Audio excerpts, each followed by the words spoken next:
ರಾಜ್ ಹೊಸ ಕೆಲಸಕ್ಕೆ ಸೇರಿದನು. ಅದು ಶ್ರವಣ ತೊಂದರೆ ಹೊಂದಿರುವ ಮಕ್ಕಳ ಶಾಲೆ, ಅಂದರೆ ಕಿವಿ ಕೇಳದೆ ಇರುವ ಮಕ್ಕಳು. ಅವನು ಅಲ್ಲಿ ಶಿಕ್ಷಕನಾಗಿ ಹೋಗಿದ್ದನು. ಆ ಮಕ್ಕಳು ಹುಟ್ಟಿದಾಗಿನಿಂದ ಶ್ರವಣ ತೊಂದರೆ ಹೊಂದಿದ್ದರಿಂದ ಅವ್ರಿಗೆ ಮಾತನಾಡಲು ಸಾಧ್ಯವಾಗ್ತಿರಲಿಲ್ಲ. ಮಕ್ಕಳನ್ನು ನೋಡಿ ರಾಜ್ಗೆ ಬಹಳ ದುಃಖವಾಯಿತು.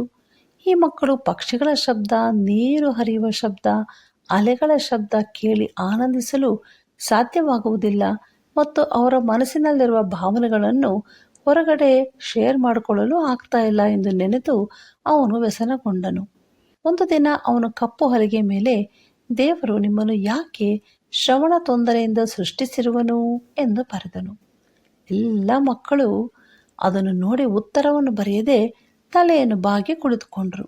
ಆದರೆ ಕಡೆಯಲ್ಲಿ ಕುಳಿತ ಒಂದು ಸಣ್ಣ ಹುಡುಗಿ ಬಂದು ಕಪ್ಪು ಹಲಗೆ ಮೇಲೆ ಏನೋ ಬರೆದಳು. ಅದನ್ನು ನೋಡಿದ ರಾಜ್ ಮಾತಿಲ್ಲದೆ ನಿಂತನು.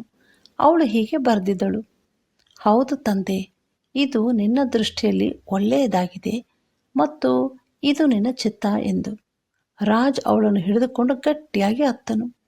ಹೌದು ಪ್ರಿಯರೇ, ಯಾವುದೇ ವಿದ್ವಾಂಸರು ಅಥವಾ ಬೋಧಕರು ತಿಳಿದವರು ಸಹ ಈ ರೀತಿಯಾಗಿ ಉತ್ತರಿಸಲು ಸಾಧ್ಯವಿಲ್ಲ.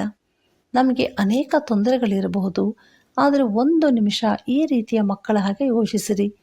ನಮ್ಮ ಜೀವಿತದಲ್ಲಿನ ಎಲ್ಲ ಕಷ್ಟಗಳಿಗಾಗಿ ದೇವರಿಗೆ ಗುಣಗುಟ್ಟದೆ, ಹೌದು ತಂದೆ, ಇದು ನಿನ್ನ ದೃಷ್ಟಿಯಲ್ಲಿ ಒಳ್ಳೆಯದಾಗಿದೆ ಮತ್ತು ಇದು ನಿನ್ನ ಚಿತ್ತ ಎಂದು ಹೇಳ್ರಿ.